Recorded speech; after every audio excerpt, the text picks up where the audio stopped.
Now, I want you to imagine the absolute unthinkable. The multiverse is dying, and we aren't just hearing about it, we're stepping right into the absolute heart of the collapse. I'm going to walk you through this epic, vastly complex, and incredibly dark war where literally everything we know begins to shatter. Every tragedy, every single shocking twist of this massive multiversal conflict pushes the boundaries of survival in ways we've never seen before. The stakes are unimaginably high, and the forces colliding here are absolutely legendary. So buckle up, let's dive deep into exactly how the endgame begins and how our universe starts to crumble. Part 1. The Multiverse at War. The incursions begin.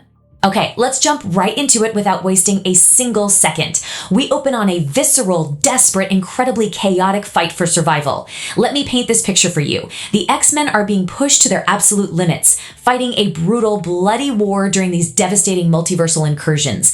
But here is the kicker. They aren't just fighting mindless monsters or faceless alien armies. They are literally fighting alternate versions of our favorite heroes. It is this terrifying mirror match where survival means you have to entirely destroy the other side.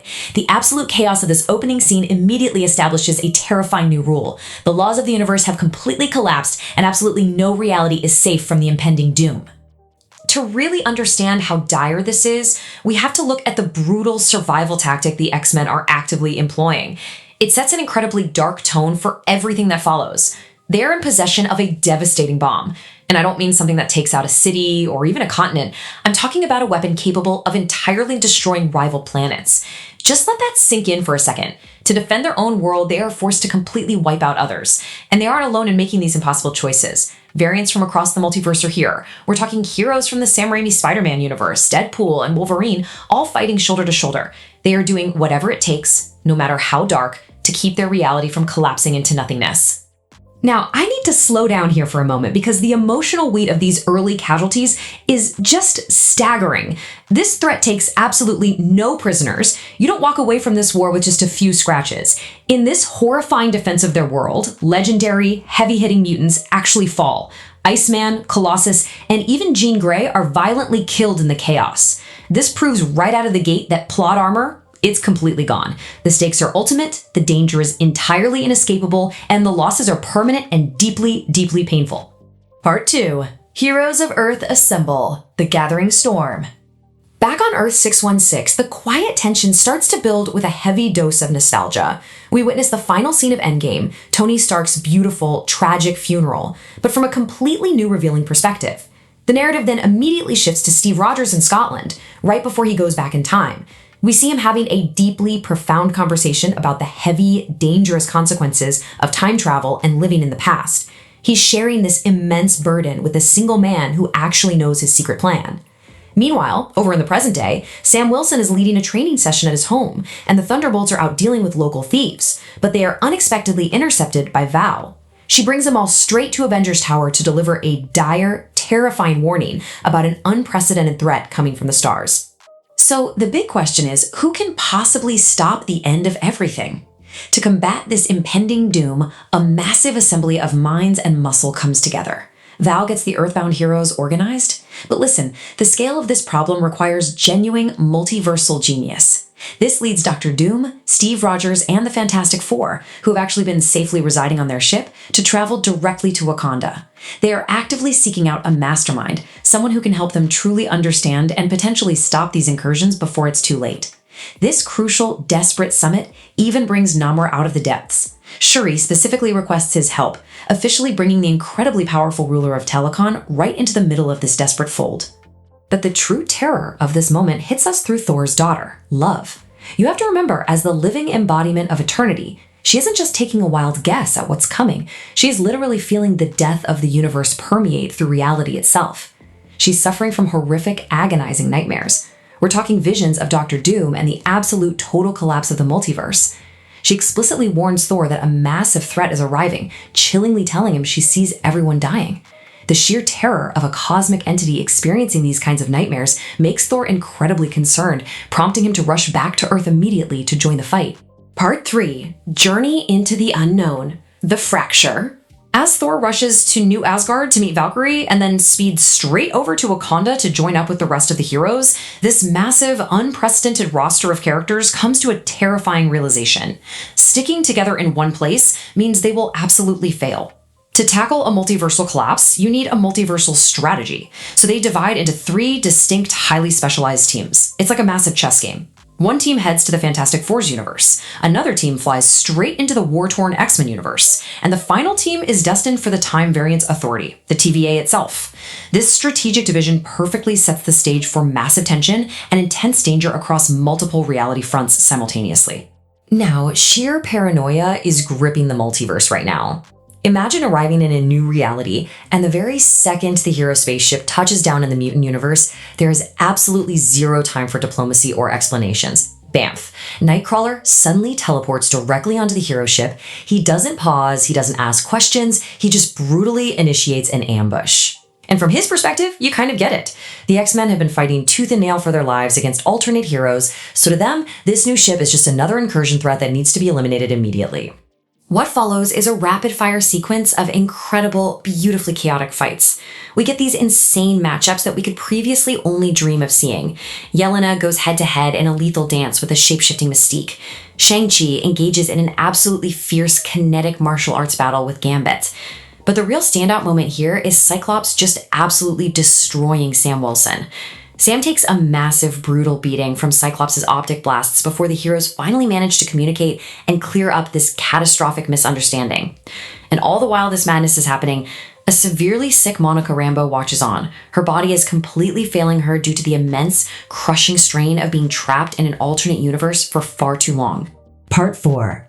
Reunions and shocking betrayals. The truth revealed. While the X-Men universe is literally burning, I want to take us over to the TVA for what is arguably the emotional core of this entire narrative. This is where the heart of the story truly beats. Steve Rogers specifically sought out Loki, the very person who sent him to the Fantastic Four universe to begin with. When Steve, Thor, and Loki finally come face to face, it is just a profoundly moving scene. Brothers reunited at the end of time, standing side by side with Captain America. It is a quiet, deeply beautiful moment of connection right in the middle of a creeping apocalypse. But the TVA holds some incredibly dark secrets. We witness a horrifying flashback of what recently happened in these very halls. Dr. Doom invading the TVA, fighting violently against Sylvie. And in this ruthless, unprovoked assault, Doom actually murdered Mobius and Hunter B-15. It is a crushing, painful loss of characters we love. However, against all odds, the God of Mischief lives to fight another day. There is a massive, collective sigh of relief in knowing Loki actually survives this brutal, devastating encounter. But then, putting the puzzle pieces together from Loki's survival and Doom's violent actions, a chilling realization hits Steve and Thor like a freight train. Dr. Doom, the man who has been guiding them this entire time, the man currently standing side by side with their friends in the X-Men universe right at this very moment, is the true villain orchestrating all of this chaos. Thor and Steve desperately rush from the TVA back to the X-Men universe, and it's right there that Doom finally drops the facade. He looks around and reveals to all of the assembled heroes that he is not their savior at all. He is their executioner. Part 5. The Ultimate X-Mansion Battle. The Climax. And right then, absolute hell breaks loose. The tension just violently snaps as Dr. Doom escalates the conflict instantly. He doesn't just start throwing punches, he unleashes a terrifying, mechanized nightmare. He takes control of an army of towering sentinels and drops them directly onto the X-Mansion. These massive mutant-hunting robots swarm the iconic grounds. Laser blasts are tearing through the classic architecture as our heroes frantically scramble just to survive this overwhelming multi-front assault. The skirmish quickly evolves into an utterly chaotic 5-on-1 boss fight. Think about this lineup. You have Gambit, Thor, Captain America, Cyclops, and Namor. That is an absolute powerhouse roster, all desperately coordinating their attacks against one single man, Dr. Doom. But Doom, he is entirely unfazed. He's barely breaking a sweat. In the midst of this legendary clash, he mercilessly murders Nightcrawler and Mystique. Just like that. It's fast, it's incredibly brutal, and it completely shifts the tone of the entire war. Doom is proving right here and now that he is an unstoppable force of nature. Driven by panic, the heroes make a desperate and ultimately fatal mistake. Yelena commands Bob, the Sentry, to step up and fight Doom. Sentry flies in, but he takes a massive, punishing beating, and the sheer trauma of it causes his incredibly fragile psyche to completely shatter. The dark, terrifying, world-ending entity known as the Void awakens from within him.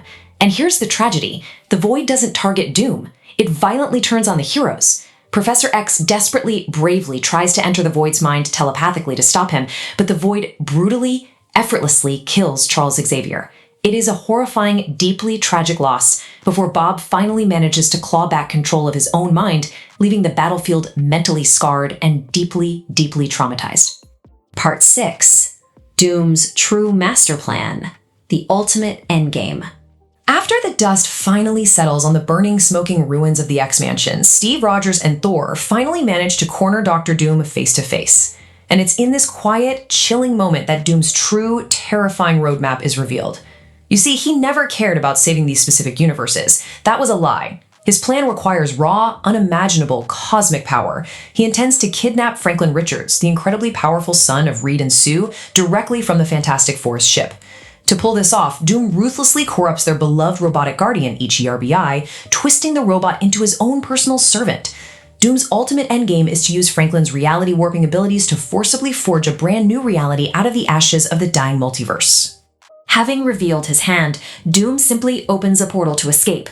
But showing absolute, fearless resolve, Steve Rogers bravely follows Doom right through that portal, plunging straight into the heart of Doom's native universe.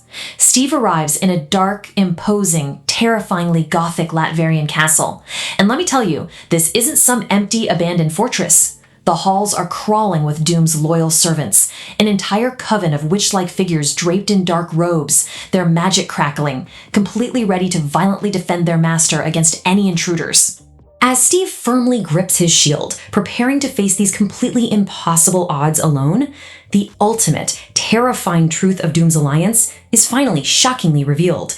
Standing right beside Doom in this dark, twisted castle aren't just an army of witches. Doctor Strange and Clea are on Doom's side.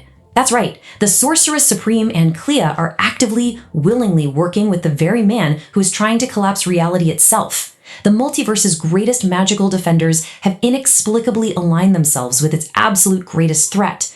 The stage is perfectly set for a multiversal war unlike anything we have ever seen before, leaving us all completely stunned, wondering exactly how our remaining heroes could possibly survive what comes next. What do you think is going to happen when the dust finally settles?